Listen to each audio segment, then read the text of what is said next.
Hello dear students, I am Sumit sir और मैं लेकर आ गया हूँ स्टील का लेक्चर नंबर 4। देखिए, स्टील के पिछले लेक्चर्स में हम लोगों ने कंप्रेशन मेंबर के बारे में पढ़ा था और हम लोगों ने न्यूमेरिकल सॉल्व किया था। किस चीज़ का न्यूमेरिकल सॉल्व किया था? तो हम लोगों ने कंप्रेशन मेंबर का स्ट्रेंथ निकालने वाला न्यूमेरिकल सॉल्व किया था और हमने स्टड का भी न्यूमेरिकल सॉल्व किया और कॉलम का भी न्यूमेरिकल सॉल्व किया। ठीक है, अब हम लोग आज सीखेंगे डिजाइन ऑफ कंप्रेशन मेंबर। तो पहले मैं आपको बताऊँगा इसका स्टेप और फिर इस पर कराऊँगा न्यूमेरिकल। ठीक है, तो ये है हमारे आज का topic, design of compression member. सच पूछे तो ये इस चैप्टर का अब मतलब जो दो हेडिंग इसमें बचा है, एक डिजाइन ऑफ कंप्रेशन मेंबर और एक लेसिंग, तो ये सेकेंड लास्ट हेडिंग है। इसके बाद एक छोटा सा हेडिंग लेसिंग है, फिर ये चैप्टर समाप्त हो जाएगा। ठीक है, तो ये आप बस हेडिंग पढ़ लीजिए कि कंप्रेशन मेंबर का डिजाइन कैसे होता है। इंपॉर्टेंट हेडिंग है ये भी, क्योंकि एग्जाम में पूछा जाता है। कभी कभी तो सीधे स्टेप ही लिखने को आ जाता है कि डिजाइन कंप्रेशन मेंबर के डिजाइन का स्टेप लिखिए, इसलिए मैं स्टेप लिखवाऊंगा भी और न्यूमेरिकल तो कराऊंगा ही। ठीक है, और स्टेप में ऐसा लिखवा देता हूँ, आप तो जान ही रहे हैं कि न्यूमेरिकल आपके लिए बहुत आसान हो जाता है। स्टेप में मैं हर बात बता देता हूँ। ठीक है, तो चलिए अब देखिए, यहाँ पे सबसे पहले तो ये बात है कि मैंने लिखा है डिजाइन ऑफ कंप्रेशन मेंबर, यानी ये बात यहाँ पे समझना पड़ेगा आपको कि इस स्टेप में मैं स्ट्रट का भी बताऊंगा और कॉलम का भी बताऊंगा। सच पूछिए तो दोनों के डिजाइन में कोई अंतर है ही नहीं, तो इसलिए मैं दोनों का हेडिंग एक साथ लिखाऊंगा, कंप्रेशन मेंबर के भी डिजाइन का और कॉलम के भी डिजाइन का और स्ट्रट के भी डिजाइन का, एक ही में दोनों हो जाएगा। थोड़ा बहुत जो अंतर आएगा वो मैं स्टेप में ही बता दूंगा कि यहाँ पे स्ट्रट रहेगा तो ये करिएगा, कॉलम रहेगा तो ये करिएगा। ठीक है, तो चलो सबसे पहले तो शुरू करते हैं इसको। तो डिजाइन ऑफ कंप्रेशन मेंबर, पहले ये बताता हूँ मैं कि आपको इसमें क्या, इस तरह के न्यूमेरिकल में क्या आपको दिया रहेगा। तो देखिए, ये तो श्योर है कि जब भी डिजाइन का क्वेश्चन आएगा तो आपको लोड दिया रहेगा, कंप्रेसिव लोड, कि इतना कंप्रेसिव लोड सहन करवाना है कंप्रेशन मेंबर द्वारा। तो यानी आपको लोड दिया रहेगा। ठीक है, ये तो श्योर है, लोड दिया रहेगा, अप्लाइड लोड, गिवन लोड, कुछ भी कहिए। और दूसरा चीज जो दिया रहेगा निश्चित है, लेंथ, मेंबर का लेंथ, एक्चुअल लेंथ आपको दिया रहेगा। ठीक है, तो आपको लोड दिया रहेगा और एक्चुअल लेंथ आपको दिया रहेगा। इसको मैं कैपिटल एल लिख दे रहा हूँ। ठीक है, ये आपको जरूर दिया रहेगा, एक्चुअल लेंथ। ठीक है, इसके अलावा कुछ और चीजें हो सकता है दिया रहे और हो सकता है न दिया रहे। जैसे एक और चीज आपको देगा, ये भी दिया रहेगा, ये भी गारंटी दिया रहेगा, टाइप ऑफ सेक्शन। ठीक है, कि कौन सा सेक्शन आपको लगाना है। जैसे मान लो कि आपको स्ट्रट का डिजाइन करने को कहे तो उसमें कहेगा कि एक एंगल सेक्शन का स्ट्रट बनाइए, 2 एंगल सेक्शन का स्ट्रट बनाइए। या कॉलम है तो कहेगा कि कॉलम सिंगल आई सेक्शन का बना हुआ है या चैनल सेक्शन का बना हुआ है या ब्यूल्टअप है, जो भी मतलब उसके सेक्शन का प्रकार आपको बताएगा। तो ये 3 चीजें कन्फर्म है कि दिया रहेगा, लोड दिया रहेगा, लेंथ दिया रहेगा, टाइप ऑफ सेक्शन दिया रहेगा। एक चौथी चीज भी है जो हो सकता है दिया रहे, हो सकता है न दिया रहे, इंड कंडीशन। ठीक है, इसका गारंटी नहीं है कि दिया ही रहेगा, हो सकता है दिया रहे, नहीं दिया रहेगा तो मैं बताऊंगा कि आपको क्या करना पड़ेगा। इंड कंडीशन, ठीक है, इंड कंडीशन आप जान रहे हैं कि इफेक्टिव लेंथ निकालने के काम आता है। स्ट्रट का भी बताया हूं आपको नियम और कॉलम का तो बताया ही हूं। ठीक है, तो इंड कंडीशन हो सकता है दिया रहे, हो सकता है न दिया रहे। चलिए, इतना चीज आपको दिया रहेगा, 3 चीजों की गारंटी है, ये चौथा हो सकता है दिया रहे, हो सकता है न दिया रहे। ठीक है, और इसके बाद आपको निकालना क्या रहेगा? तो देखिए, डिजाइन के क्वेश्चन का निकालना क्या कहलाता है, तो ये कहलाता है कि आपको लास्ट में एक सेक्शन बता देना है कि हाँ ये सेक्शन आप यूज करेंगे। जैसे बता देना है कि IS से इतना गुणे इतना गुणे इतना, चाहे बता देना है कि IS MB इतना गुणे इतना यूज करेंगे आप, मतलब जो भी सेक्शन आप यूज करेंगे, आई, चैनल, एंगल, जो भी, उसका बता देना है कि ये सेक्शन यूज करेंगे और थोड़ा बहुत फिगर वगैरह बना के बस समझा देना है। ठीक है, तो यही होता है फाइंड। फाइंड का मतलब आपको डिजाइन सेक्शन बताना है। डिजाइन सेक्शन मतलब जो सेक्शन आप डिजाइन के रूप में मतलब प्रयोग करेंगे वही सेक्शन आपको बता देना है। तो यही हो गया डिजाइन सेक्शन। उसका फिगर भी, उसका कौन सा कनेक्शन वगैरह लगेगा वो सभी आपको बता देना है। कभी कभी इसमें रिविट का भी डिजाइन करना पड़ता है, तो उसे मैं आपको आगे बताऊंगा, इसमें बहुत ज़्यादा यहाँ लिखने की जरूरत नहीं है। चलो, अब मैं सीधे आपको बताता हूँ स्टेप कि सबसे पहला काम क्या करिएगा। अगर ऐसा न्यूमेरिकल आ गया डिजाइन का तो पहला काम क्या करिएगा? तो पहला काम बिना कुछ सोचे समझे आपको ये करना है कि आपको इफेक्टिव लेंथ निकाल लेना है। चलो, तो effective length, find effective length, find effective length, ये पहला काम आप करिएगा। इफेक्टिव लेंथ को मैं स्मॉल एल लिख दे रहा हूँ। और इफेक्टिव लेंथ कैसे निकलेगा ये आपको अगर देखना हो तो आप लेक्चर नंबर 1 में जाइए, इसी स्टील के लेक्चर नंबर 1 में, तो आपको पूरा का डिटेल मिल जाएगा कि उसका स्ट्रट का कैसे निकालते हैं और कॉलम का कैसे निकालते हैं। ठीक है, तो आप उसको देख लीजिएगा।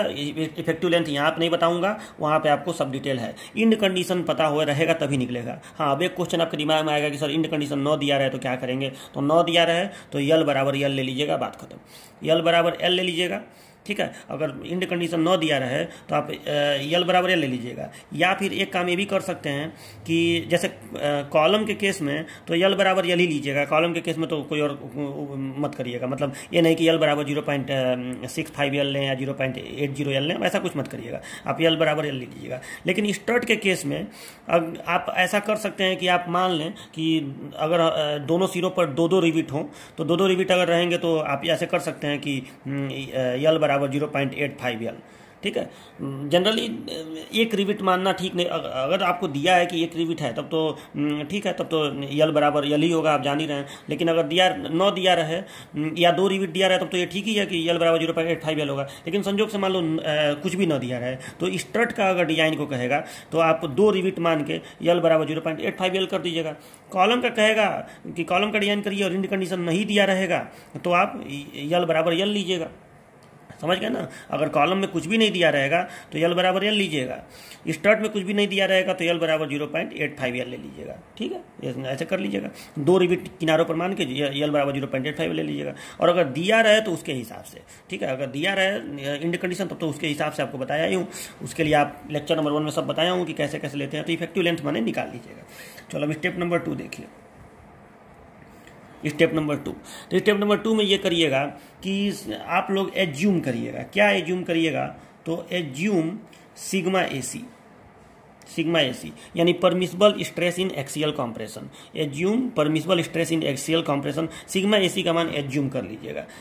एज्यूम मतलब मान लेना, इसको मान लीजिएगा। अब कैसे मानिएगा? तो देखिए सिग्मा एसी का मान चुनने के लिए अगर देखिए, अगर स्ट्रट के लिए बोलेगा, ठीक है, for angle strut, for angle strut आप सिग्मा एसी का मान लीजिएगा 80 MPa यानी न्यूटन पर mm स्क्वायर, ठीक है। अगर आपको क्वेश्चन में कहेगा कि आप एंगल सेक्शन का प्रयोग करके स्ट्रट का डिजाइन करिए तो उस कंडीशन में आप सिग्मा एसी का मान 80 MPa लीजिएगा। चाहे सिंगल एंगल वाला स्ट्रट हो चाहे डबल एंगल वाला स्ट्रट हो, आप सिग्मा एसी 80 लीजिएगा, ठीक है। अगर आपको सिंगल आई सेक्शन का प्रयोग करके कॉलम का डिजाइन करने को कहेगा, मतलब सिंगल आई सेक्शन या सिंगल चैनल सेक्शन का प्रयोग करके कॉलम का डिजाइन करने को कहेगा, मतलब for single I section column, मैं केवल आई सेक्शन ही लिख रहा हूँ, तो उसके लिए, या अगर सिंगल चैनल सेक्शन में हो तो ये रूल लागू होगा, तो उसके लिए आप सिग्मा एसी का मान 80 ही लीजिएगा, ठीक है। लेकिन अगर ब्यूल्ट अप सेक्शन होगा, अगर ब्यूल्ट अप सेक्शन का कॉलम होगा, for built up section column, ठीक है। ब्यूल्ट अप सेक्शन मतलब जैसे दो चैनल सेक्शन हो या आई सेक्शन के साथ प्लेट वगैरह लगा हो, ठीक है। तो अगर ब्यूल्ट अप सेक्शन वाला कॉलम हो तो उसके लिए आप सिग्मा एसी का मान कितना एज्यूम करिएगा? जिसका मान आप 100 या 110, या तो आप 100 एज्यूम कर लीजिएगा या 110 MPa एज्यूम कर लीजिएगा। चलो ये मान लीजिएगा कि permissible stress in axial compression इतना होगा, ठीक है। मतलब इतना स्ट्रेस वो कॉम्प्रेशन में सहन कर पाएगा। अगर एंगल वाला स्ट्रट हो, सिंगल चाहे डबल कोई भी, तो 80 लीजिएगा। अगर सिंगल आई सेक्शन हो कॉलम में तो 80 लीजिएगा। अगर बिल्ट अप सेक्शन हो तो 100 या 110 ले लीजिएगा। तो पहला स्टेप बहुत आसान है। दूसरा स्टेप सिग्मा एसी, ठीक है, ये हो गया। अब तीसरा स्टेप देखिए। तीसरा स्टेप आप क्या करिएगा? स्टेप नंबर 3 कि अब आप निकालिएगा कि जिस सेक्शन का आपको डिजाइन करना है उसमें ग्रॉस एरिया कितना चाहिए, मतलब फाइंड ग्रॉस एरिया रिक्वायर्ड, ठीक है, या find required gross area, required gross area, ठीक है। यानी मैं इसको लिख दे रहा हूं एजी रिक्वायर्ड,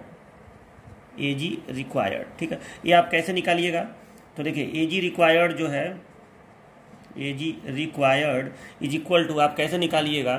तो ये आप निकालिएगा इस तरह से, load upon assumed sigma AC, assumed sigma AC मतलब माना हुआ सिग्मा एसी, ठीक है। लोड आपको दिया ही रहेगा क्वेश्चन में, और जो आप इन तीनों में से जो भी एज्यूम किए रहेंगे, एंगल के लिए इतना, सिंगल आई के लिए इतना और बिल्ट अप सेक्शन के लिए इतना, जो भी आप एज्यूम किए रहेंगे उसको यहाँ नीचे रख दीजिएगा और लोड में डिवाइड करिएगा। तो आप जान ही रहे हैं कि एरिया बराबर लोड अपान स्ट्रेस होता है। जैसे आप ये तो पढ़े हैं ना कि stress is equal to load upon area, तो area is equal to load upon stress नहीं हो जाएगा? तो वही चीज़ है। तो आपका एजी रिक्वायर्ड इससे निकल जाएगा कि कितना ग्रॉस एरिया आपको उस कॉम्प्रेशन मेंबर में चाहिए। तो ये भी हो गया। चलिए ठीक है। अब चौथा स्टेप देखिए, step number 4।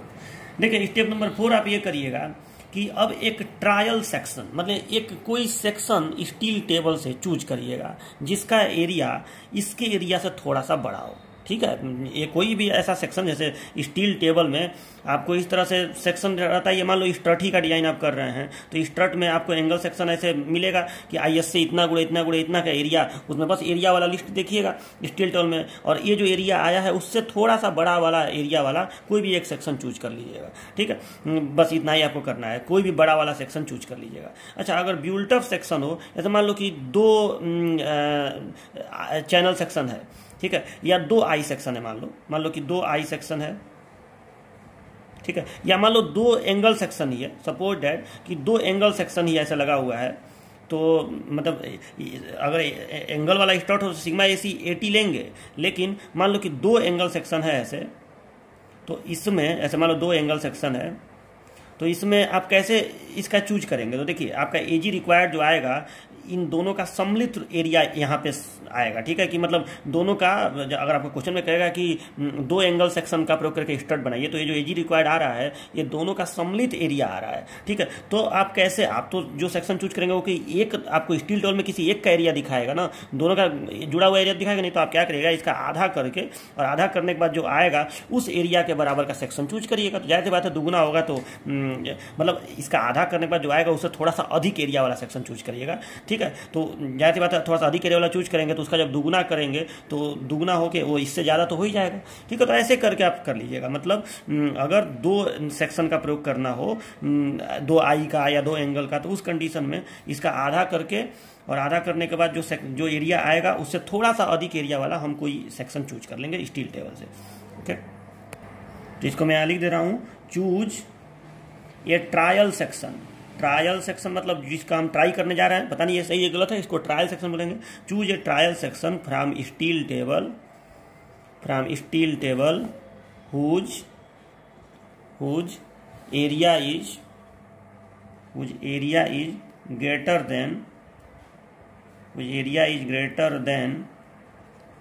Then required gross area. ठीक है, ये हो गया आपका।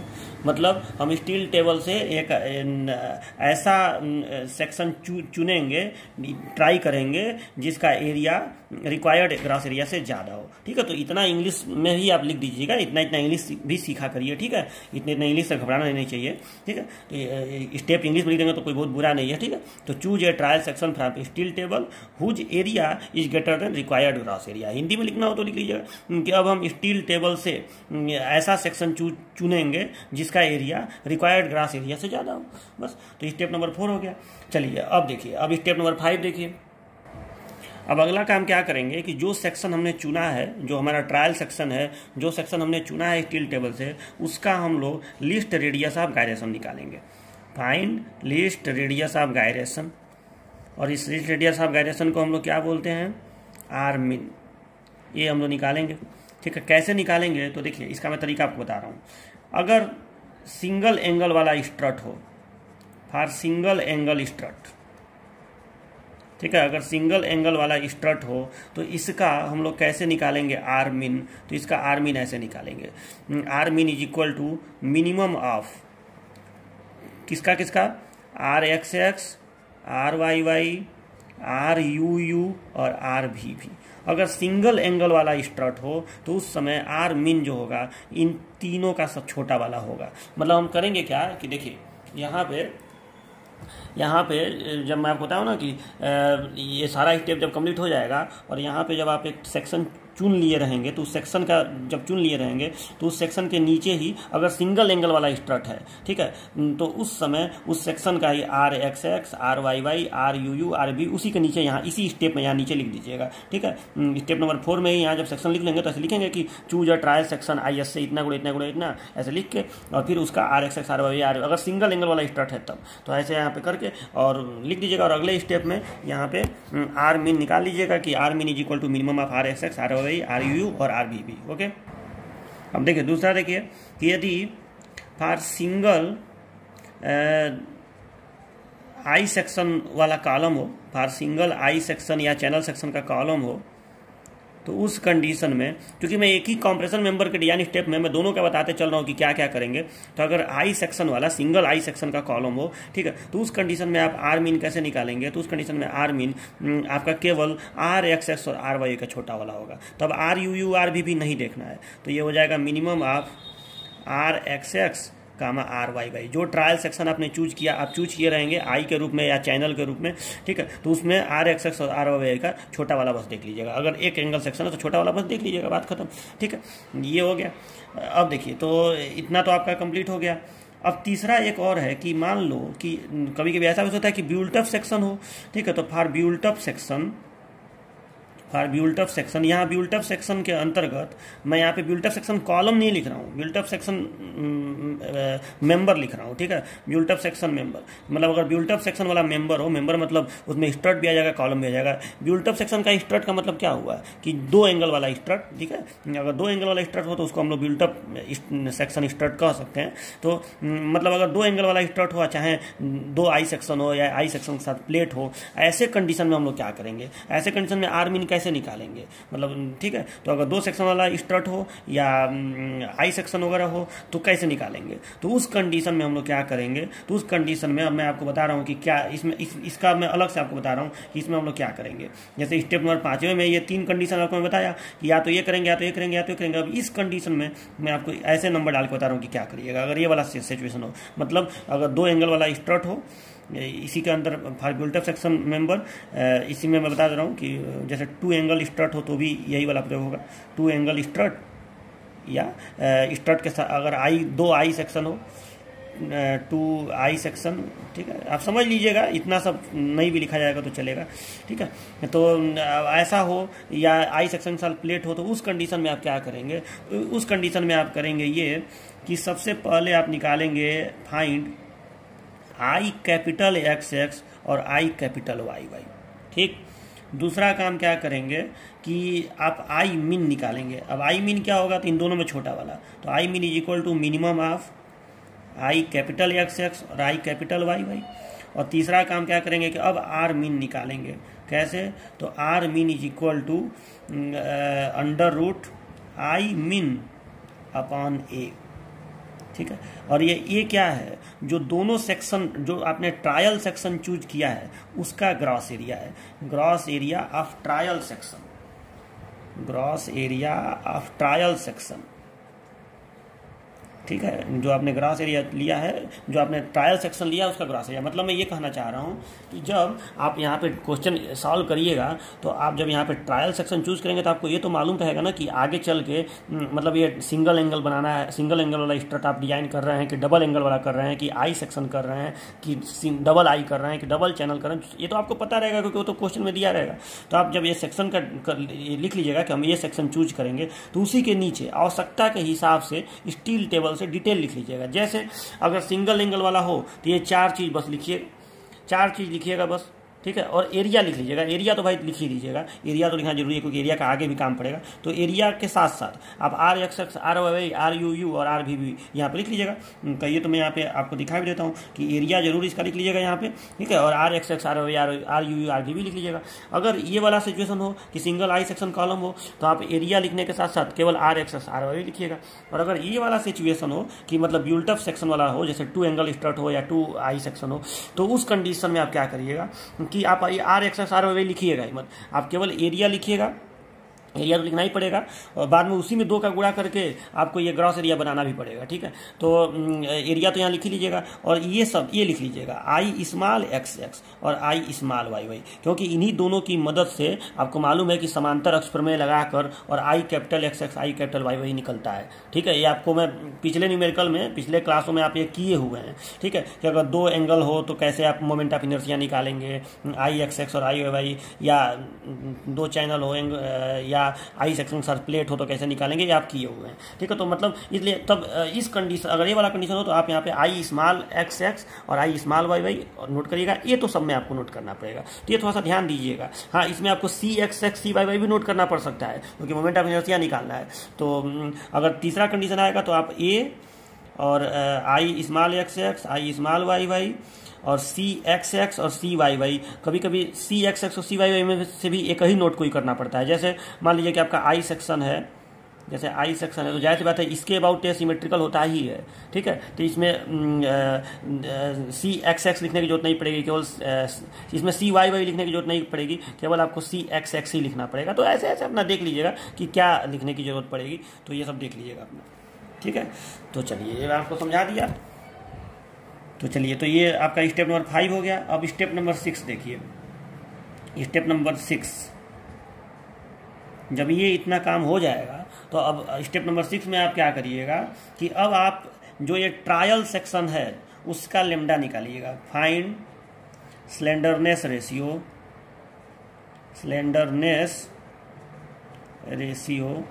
Of trial section. जो आपने ट्रायल सेक्शन लिया, चूज किया है, उसका स्लेंडरनेस रेशियो निकालिएगा, ठीक है।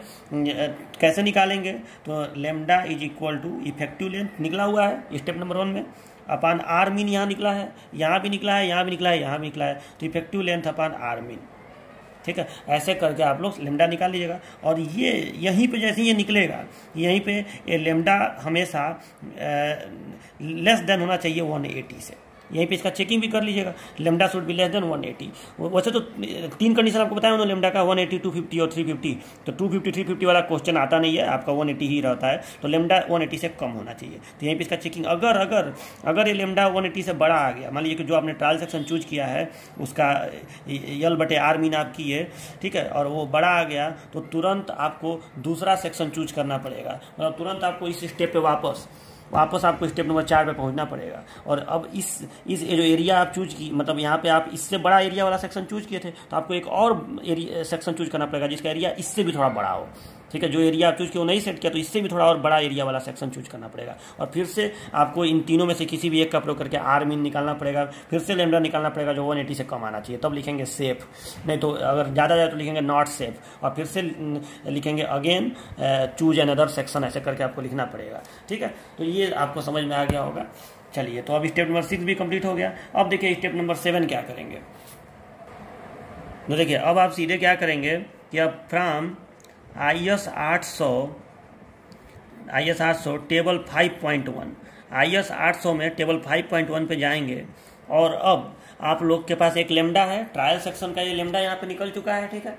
ये ट्रायल सेक्शन का लेमडा यहाँ पे निकल चुका है। तो इस लेमडा के लिए और FY बराबर 250 के लिए 250 ही होता है, क्वेश्चन में वैसे दिया रहेगा, लेकिन नहीं भी दिया तो 250 ही लेंगे। तो लेमडा और FY के लिए आप लोग टेबल 5.1 देख के सिग्मा AC निकालेंगे, ठीक है। आपको याद होगा सिग्मा AC निकलता है उससे, ठीक है। एक टेबल दिखाया था ना पिछले टर्न पे। तो फ्रॉम IS 800 टेबल 5.1 फाइंड, नहीं आप लिख दे रहा हूँ, table 5.1 for lambda and FY find sigma AC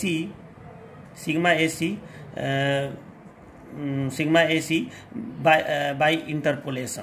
आपको इंटरपोलेशन करना पड़ेगा वहाँ पे, और इंटरपोलेशन करना सबको मालूम ही है, तो दोबारा वो नहीं बता रहा हूँ, ठीक है। आपको टेबल याद ही होगा, टेबल भी नहीं दिखा रहा हूँ, ठीक है। कि लेमडा एक तरफ लेमडा होता है, एक तरफ FY होता है, और उसमें लेमडा का जो भी मान आपका आएगा, बीच वाला कोई मान आएगा तो उसके ऊपर वाला नीचे वाला के लिए FY में सिग्मा AC का मान नोट कर लेंगे और इंटरपोलेशन करके सिग्मा AC का मान निकाल लेंगे। तो ये सिग्मा AC का मान यहाँ पे आ जाएगा। चलिए अब स्टेप नंबर 8 देखिए, बस 2 स्टेप नंबर 8 और स्टेप नंबर 9 बस और है। अब स्टेप नंबर 8 देखिए। अब आप क्या करेंगे कि अब आप निकालेंगे find safe load carrying capacity.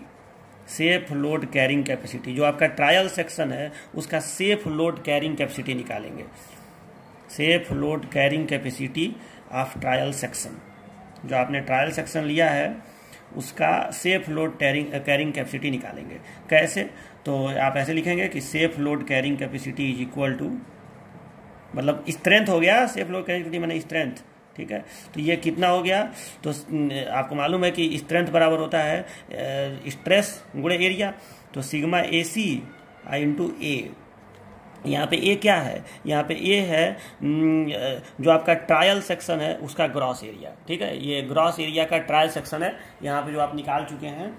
ठीक है। ये जो ए आप निकाले थे यहाँ पे, ठीक है, gross area of trial section है। अगर एक ही सेक्शन रहेगा तो सीधे ये स्टील टेबल से मिल जाएगा, अगर 2 सेक्शन रहेगा तो 2 का गुणा करके मिलेगा, ठीक है। तो ये सिग्मा AC इंटू ये कर देंगे, ठीक है। तो ये हो गया आपका, इसमें 0.8 वगैरह का गुणा नहीं करेंगे, ठीक है। ये सीधे आप सिग्मा AC इंटू ये करेंगे। कभी कभार ये करना 0.8 का भी इसमें गुणा करना पड़ सकता है। देखो कॉलम के क्वेश्चन में तो कभी 0.8 का गुणा नहीं होगा। स्ट्रट के भी क्वेश्चन में बस एक कंडीशन ऐसा होता है कि अगर सिंगल रिविट से, अगर सिंगल एंगल, सिंगल मान लो क्वेश्चन में दिया है कि सिंगल एंगल है और सिंगल रिविट से दोनों तरफ जुड़ा है, तो यहाँ पे 0.8 का गुणा करना पड़ता है, ठीक है। लेकिन जनरली वैसा न्यूमेरिकल आता नहीं है। अगर आएगा तो 0.8 से करना पड़ेगा, तो उसको मैं लिख नहीं रहा हूँ। तो ये सेफ लोड कैरेक्टरिस्टिक आपका निकल जाएगा ट्रायल सेक्शन का, सिग्मा AC इंटू ए। अब देखिए, अब लास्ट स्टेप देखिए क्या है। अब लास्ट स्टेप ये है कि जो ये सेफ लोड कैरिंग कैपेसिटी निकला है, ठीक है, तो ये जो सेफ लोड कैरिंग कैपेसिटी है ये बड़ा होना चाहिए, ठीक है, किससे? अप्लाइड लोड से या गिवन लोड से, ठीक है। तो आप ऐसे लिख लेंगे कि if safe load carrying capacity, safe load carrying capacity is greater then given load, जो आपका लोड दिया है उससे बड़ा हो, ये ग्रेटर देन इक्वल टू भी हो सकता है, ठीक है। इतना चलता है कॉम्प्रेशन मेंबर में, ग्रेटर देन इक्वल टू भी हो सकता है। तो if safe load carrying capacity is greater than और equal to given load, then use या प्रोवाइड ट्रायल सेक्शन, या यूज ही लिख दीजिए, then use trial section as compression member, मतलब आपका डिजाइन हो गया। मतलब जो आपने ट्रायल सेक्शन आप शुरू लेके चले थे, ठीक है, वो ट्रायल सेक्शन आप यूज कर सकते हैं। लेकिन अगर ये लेस देन हो गया तो फिर से आपको इसी स्टेप पे पहुंच जाना पड़ेगा,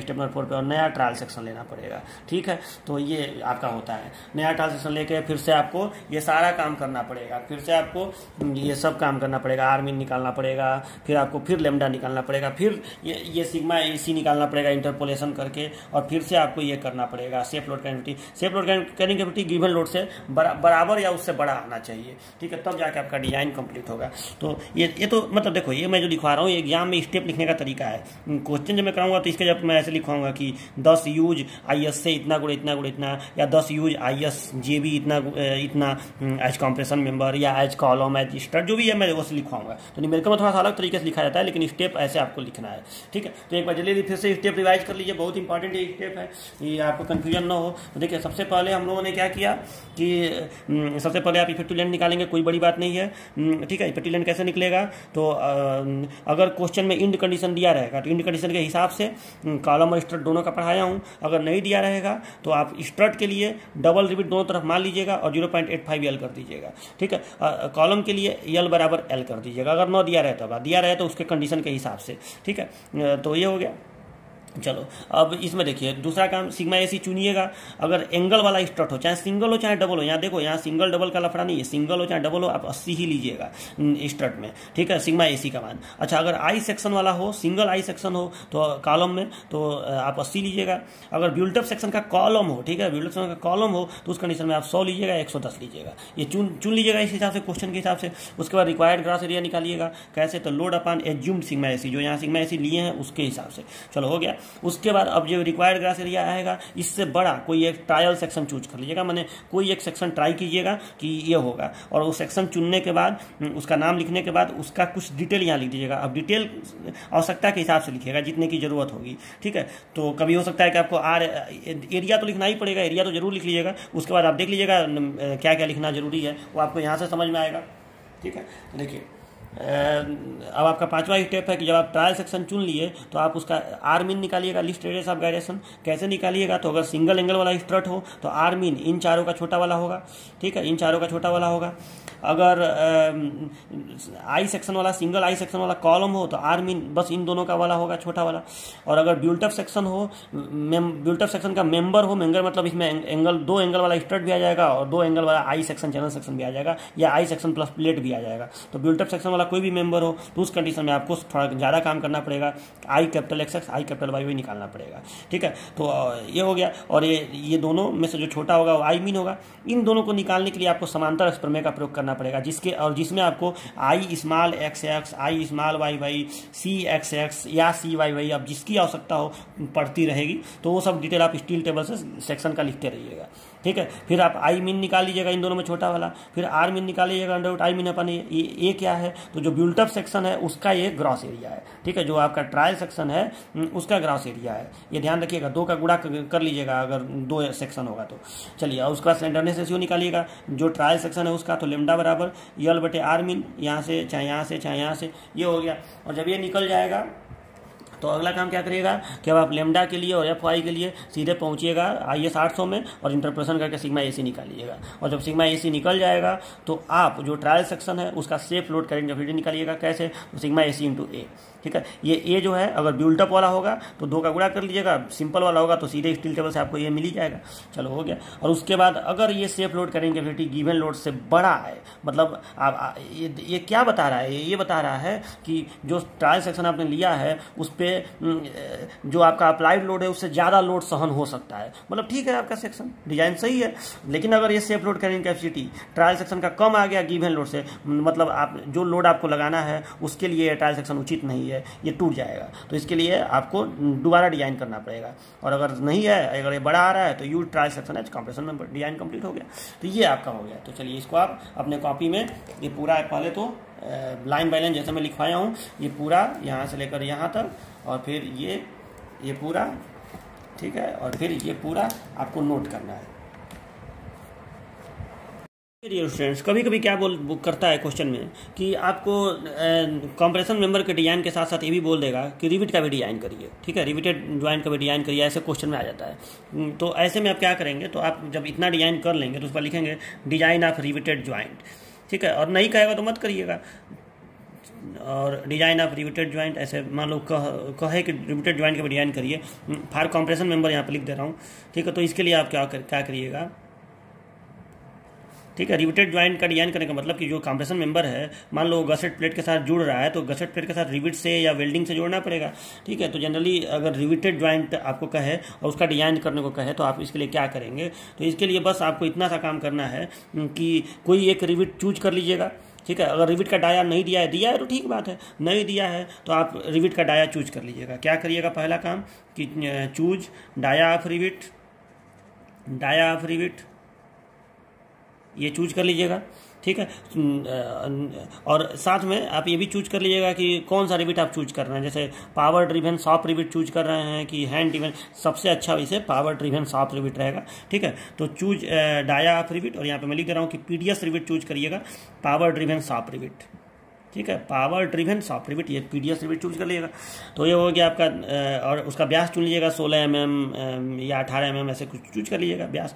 तो डायाप रिविट चूज कर लीजिएगा। दूसरा काम क्या करिएगा कि डायाप होल निकाल लीजिएगा, रिविट होल, डायाप रिविट होल। ठीक है, इसको हम लोग D बोलते हैं, और D आप जान ही रहे हैं कैसे निकलेगा। इसमें 1.5 जोड़ दीजिएगा, 1.5 बस जोड़ दीजिएगा, या 2 जोड़िएगा, लेकिन जनरली आप 1.5 जोड़ा जाता है ना, हाँ सॉरी 1.5 जोड़ा जाता है, तो आप इसमें 1.5 जोड़ दीजिएगा। ये D निकल गया आपका। 25 mm से कम व्यास का हो तो 1.5 जोड़ते हैं ना, अब 25 से ज़्यादा mm व्यास का हो रिविट का डाया तो 2 जोड़ते हैं, तो आप जनरली 1.5 ही जोड़ना पड़ेगा आपको। तो रिविट होल का डाया निकल गया। तीसरा हो गया ये। तीसरा काम क्या करिएगा कि आप एक रिविट का निकालिएगा, कौन सा स्ट्रेंथ, शियर स्ट्रेंथ आप सिंगल रिविट, ऐसा मैं आपको रिविटेड ज्वाइंट चैप्टर में पढ़ाया हूँ। तो शियर स्ट्रेंथ आप सिंगल रिविट निकालिएगा एक रिविट का, और एक ऐसे निकालिएगा, तो ये आप ऐसे निकालिएगा, क्या बताया था आपको, πd²/4 × टाउ VF, ये बताया था ना फॉर्मूला होता है। ठीक है, और ये फॉर्मूला तो कब होता है, जब सिंगल शियर हो, सिंगल शियर में ये फॉर्मूला होता है। एक रिविट का शियर स्ट्रेंथ ऐसे निकलता है सिंगल शियर में। और एक फार्मूला ये भी होता है कि 2 × πd²/4 × टाउ VF, ये का फार्मूला तब इस्तेमाल होगा जब डबल शियर हो। तो देख लीजिएगा सिंगल शियर है कि डबल शियर है। ठीक है, कैसे पता चलेगा सिंगल शियर है कि डबल शियर है? अरे जब मान लो कि ये गसेट प्लेट है और 2 एंगल स्ट्रट ऐसे जुड़ा रहेगा इस तरह से, और यहाँ रिविट है तो जाहिर बात है ये डबल शीयर वाला केस हो जाएगा, तो आपको पता चल जाएगा, ठीक है, कि सिंगल शीयर है कि डबल शीयर है। और तो ऐसे करके निकाल लीजिएगा, यहाँ पे डी आपका यहाँ पे निकला ही रहेगा, तो ये हो गया। और तो शीयर स्ट्रेंथ ऐसे निकाल लीजिएगा, इसको मैं PS लिख दे रहा हूँ शीयर स्ट्रेंथ को। फिर अगला काम क्या करिएगा कि बियरिंग स्ट्रेंथ निकाल लीजिएगा एक रिविट का, bearing strength of single rivet, bearing strength of single rivet, ये इसको क्या बोलेंगे PB। और PB कैसे निकालेंगे, तो DT into sigma PF। Tau BF sigma PF कितना लेंगे, तो टाउ BF ये आप ले लीजिएगा, अगर PDS रिविट है तो इसका मान कितना होता है 100, और सिग्मा PF का मान कितना होता है 300। इसको बोलते हैं परमिसिबल स्ट्रेस इन शियर, इसको बोलते हैं परमिसिबल स्ट्रेस इन बियरिंग। तो ये 100 ले लीजिएगा, ये 300 ले लीजिएगा, अगर नहीं दिया रहेगा तो दिया रहेगा, तो जो दिया रहेगा वो रखिएगा। तो चलिए, तो ये हो गया। और T जो भी आप मेंबर चूज करेंगे, जो ट्रायल सेक्शन में जो चूज करेंगे, उसी का ये थिकनेस उसी का ये थिकनेस है। जैसे एंगल लेंगे तो एंगल का ये चीज़ इसका थिकनेस कहलाएगा, ठीक है, तो वही T हो जाएगा। तो चलिए, मेंबर का थिकनेस है वो। तो ये हो गया आपका। अब क्या करिएगा, पांचवा काम की रिविट वैल्यू निकालिएगा। रिविट वैल्यू ये आपको बताया था मैं, रिविट वैल्यू RB क्या होता है, तो RB इन दोनों का छोटा वाला minimum of PS and PB, तो इन दोनों का छोटा वाला RB हो गया रिविट वैल्यू, ठीक है। और जब रिविट वैल्यू निकल जाएगा तो नंबर ऑफ रिविट निकाल लीजिएगा, नंबर ऑफ रिविट्स, ये सब आप पहले से जान भी रहे हैं। नंबर ऑफ रिविट्स क्या हो जाएगा, तो N इज इक्वल टू हो जाएगा लोड, जो लोड लगा है अपान RB, ठीक है, लोड अपान RB। तो ये आप कर देंगे तो आपका नंबर ऑफ रिविट निकल जाएगा, हो गया। और बस अब इसके बाद आपको पिच बता देना है। तो आप जान रहे हैं कि मिनिमम पिच हम लोग कितना देते हैं, मिनिमम पिच तो ये होता है 2.5D, ठीक है, मिनिमम पिच 2.5D होता है। और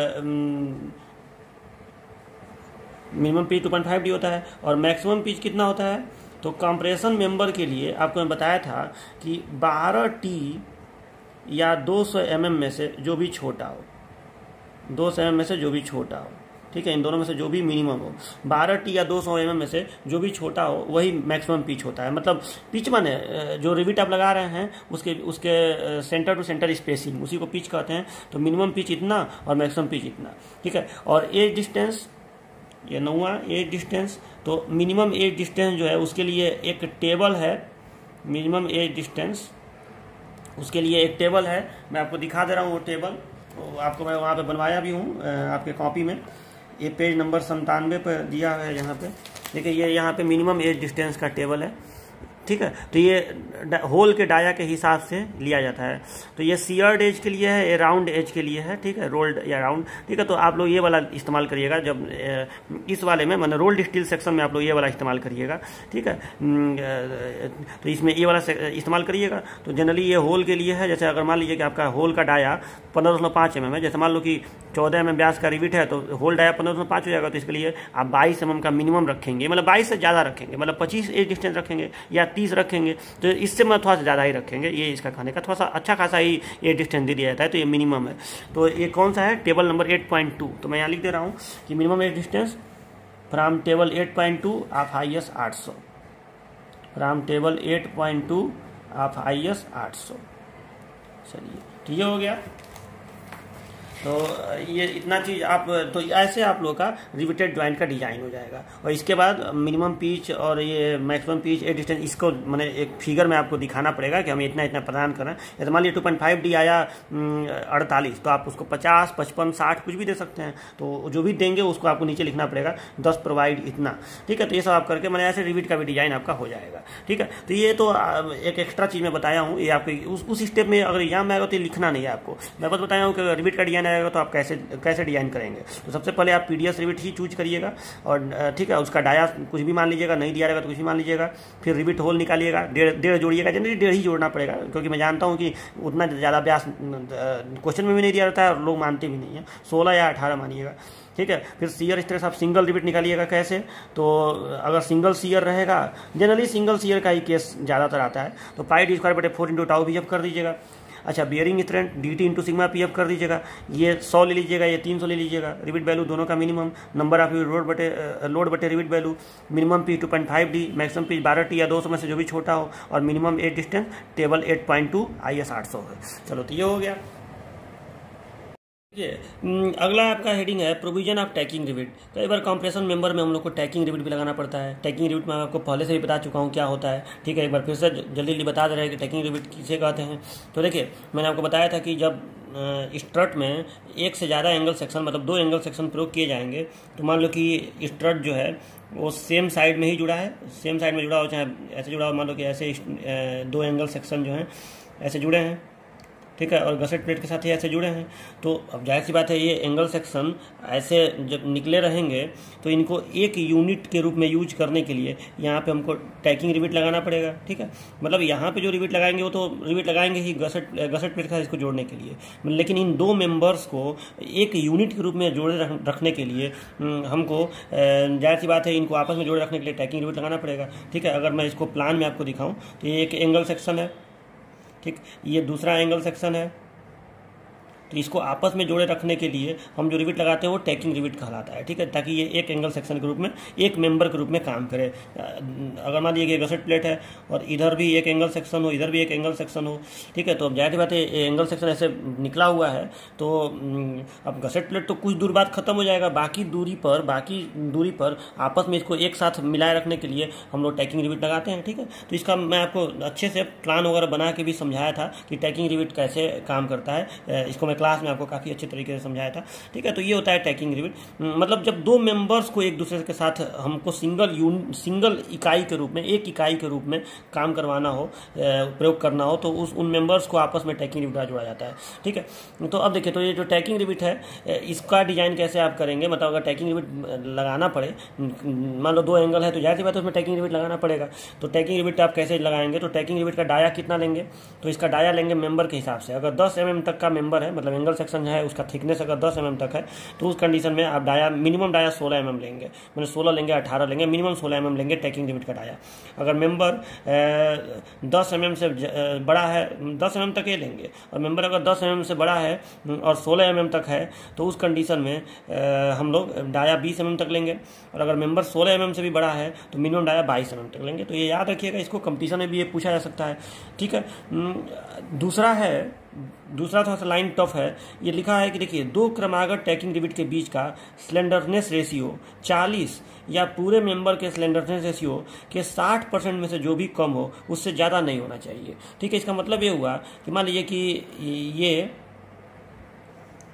सपोज कि यहाँ पे टैकिंग रिविट लगाया गया है, मान लो कि ये टैकिंग रिविट है, ठीक है, बस ऐसे ही मैं मान ले रहा हूँ कि ये टैकिंग रिविट है, ठीक है। तो पीछे भी इसके मेंबर है, मान लो कि ये एक साइड है और उसके पीछे भी कोई मेंबर है जिनको आपस में टैकिंग रिविट से जोड़ा गया है। तो इसके बीच का जो ये स्पेसिंग है, इसी को बताने का ये एक तरीका है, ठीक है। अब इसमें कहीं स्पेसिंग नहीं आपको लिखा हुआ मिल रहा होगा, लेकिन मैं बता रहा हूँ कैसे। देखिए, ये कह रहा है कि 2 क्रमागत टैकिंग रिविट के बीच का स्लेंडरनेस रेशियो, मतलब ये मान लो एक टैकिंग रिविट है, दूसरा टैकिंग रिविट है, तो इतने दूर का जो स्लेंडरनेस रेशियो होगा वो या तो 40 होगा या पूरे मेंबर के स्लेंडरनेस रेशियो के 60%। जब आप डिजाइन करेंगे तो पूरे मेंबर का स्लेंडरनेस रेशियो निकला रहेगा कि नहीं, कहीं ना कहीं जब आप डिजाइन किए हैं तो पूरे मेंबर का स्लेंडरनेस रेशियो लेमडा निकला था ना एक स्टेप में, कि lambda is equal to effective length upon r mean, जिसके बाद आप सिग्मा एसी निकाले थे। तो ये लेमडा निकला हुआ है, तो इसका आप 60% निकाल दीजिए, इसका 60% निकाल दीजिए, और एक संख्या है 40 बस एक संख्या है, तो इसका 60% निकालिए और एक संख्या 40।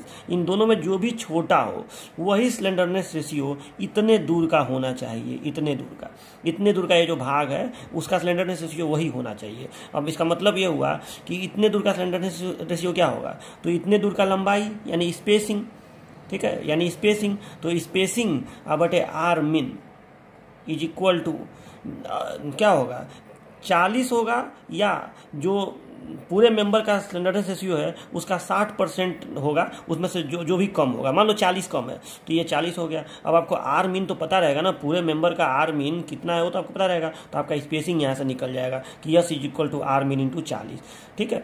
तो अब स्पेसिंग इससे ज़्यादा नहीं होना चाहिए, ये कहने की बात है कि मतलब स्पेसिंग इससे ज़्यादा नहीं होना चाहिए, मतलब आपका ये गुणा करने पर जो आएगा उससे ज़्यादा स्पेसिंग आपको नहीं रखना है, ठीक है। तो ये समझने वाली बात है आपको कि 2 क्रमागत टैकिंग रिविट के बीच का स्लेंडरनेस रेशियो 40 या पूरे मेंबर के स्लेंडरनेस रेशियो के 60% में से जो भी कम हो उससे ज़्यादा नहीं होना चाहिए।